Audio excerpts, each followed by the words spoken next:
So here it is, the top triathlon beginner mistakes. You wear your underwear under your running shorts, so you'd be forgiven for thinking the same goes for cycling. It's not so. Cycling shorts and tri-suits are designed to fit directly against the skin for maximum comfort and minimum chafing. Yes, that does mean you might need a spare pair of shorts if you plan to cycle 2 days in a row. If you do end up wearing underwear out cycling, you may find yourself needing to take an unwanted stop.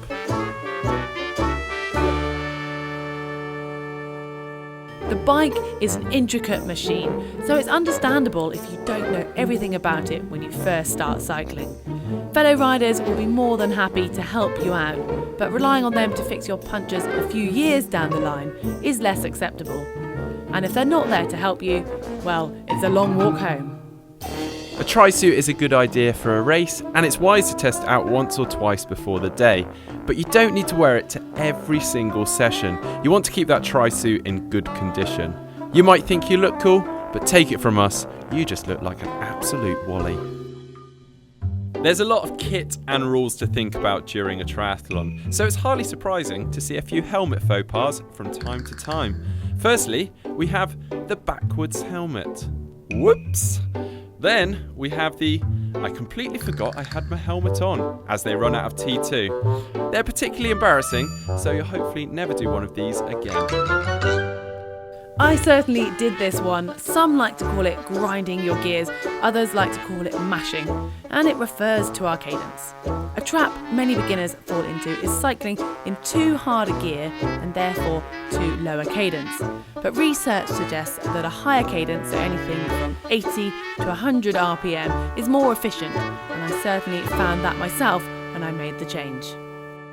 I get it, we're triathletes. We're used to swimming close to each other. That doesn't mean you need to tap the toes of every person you follow in the pool, especially if you're following someone you don't know.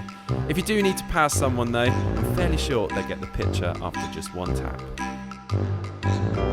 When you're training with a group, you still need to be self-reliant and come prepared as you would if you're going out on your own, and make sure you've got enough fuel and water to get you through. Carry spares in a pump and know how to use them. And it's also a good idea to have a fully charged phone and some money in case of an emergency. We've all been there, panicking that you haven't eaten enough before a run session and stuffing your face full at the last minute. Spoiler alert, it does not end well. Your stomach needs time to digest your food, so be kind to yourself and eat well in advance, or at least don't eat quite so much. Otherwise, your body will stop digesting your food when you begin running hard, and things get messy. You can be forgiven for not knowing certain sections of the triathlon course, but not knowing any of it is less forgivable. Most of us have tried it, turning up and hoping you can just follow the course markers on the day. But once the adrenaline is pumping and you're travelling at a faster pace, it's easy to find yourself ever so slightly off course. Then we have the hill sprinter. Man, they're annoying. Whether it's running or cycling, there's always one that wants to smash it up every hill and show you how good they are. Unfortunately, all they end up doing is annoying their training partners and likely fuel them to try and drop them later in the run or ride. If hill sprints aren't planned, don't do them.